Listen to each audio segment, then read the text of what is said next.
Elle était prof, mais elle a été virée, du coup, maintenant elle vit des réseaux, j'imagine. Comment tu payes toutes ces courses? Tu travailles dans quoi? Ou RSA? Mais vu le prix de la vie avec les factures, je comprends pas. Est-ce que tu fais moins de bêtises le midi depuis que tu manges plus ou ça change rien? Rester amie, ça veut dire que tu es prête à accepter qu'il fasse sa vie de couple avec une autre femme. Tu es sûre que tu es prête à ça? Non mais tu te rends pas compte?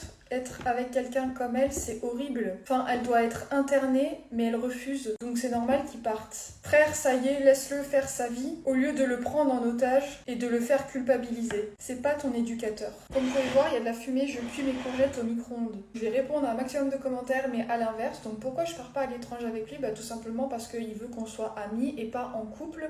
Et moi, je ne souhaite pas partir à l'étranger parce que j'ai ma famille. Je ne souhaite pas m'éloigner de ma famille, la voir s'épanouir, la voir grandir, etc. Je ne vous dis pas tout, mais je ne peux pas partir. J'ai tout simplement pas le même projet de vie et je mets ma carrière en second plan par rapport à ma vie de famille. Vous avez des mots durs, certains, et dire que je le prends en otage, mais pas du tout. C'est lui qui me propose, c'est lui qui veut être un soutien.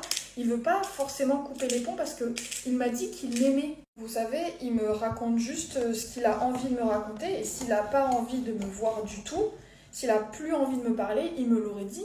Je comprends pas que vous disiez que je le fais culpabiliser alors que j'accepte la situation. Et non, je suis pas prête à le voir en couple avec une autre femme, mais j'aurais pas le choix en fait. Et lui, c'est pas ce qu'il veut, il veut rester seul. Après, si une femme se présente à lui, vu qu'il est célibataire, et moi pareil, dans un autre sens, si un homme se présente à moi parce que je suis célibataire, c'est le cours des choses, c'est dur.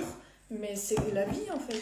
Ça s'appelle tout simplement une rupture. Et aussi pour affirmer que d'être avec quelqu'un comme moi c'est horrible et qu'il faut que je sois internée, est-ce que tu as vécu avec moi? Est-ce que tu te rends compte de la dureté de tes propos? Est-ce que tu me dirais ça en face? Déjà, on ne dit plus se faire interner, on dit se faire hospitaliser. C'est différent, c'est beaucoup plus gentil. Et comment je paye mes courses? Je sais pas si vous demandez ça à votre voisin, votre collègue, comment il paye ses courses. J'ai oublié de vous dire bon appétit. Et je n'ai pas été virée. C'est une diffamation que tu es en train de faire, donc je pourrais porter plainte. Je ne suis pas procédurière, donc je ne vais pas le faire. En fait, je n'ai pas le concours. Je n'ai pas le CRPE, je n'ai pas le CAPES. J'enseignais au lycée, mais j'étais ce qu'on appelle contractuelle. Je n'étais pas titulaire. Donc en fait, j'étais en CDD. Mon CDD, c'est terminé. Et quand un CDD se termine, soit tu le renouvelles, soit tu ne le renouvelles pas. Le mien n'a pas été renouvelé. Je ne souhaitais pas le renouveler parce que je voulais que cette année soit sous le signe de l'hospitalisation et du soin. Mais je me suis aperçue que ce n'était pas le métier qui faisait que je faisais plus de bêtises, mais bien l'addiction. Et maintenant, ça me manque et donc je vais revenir en arrière.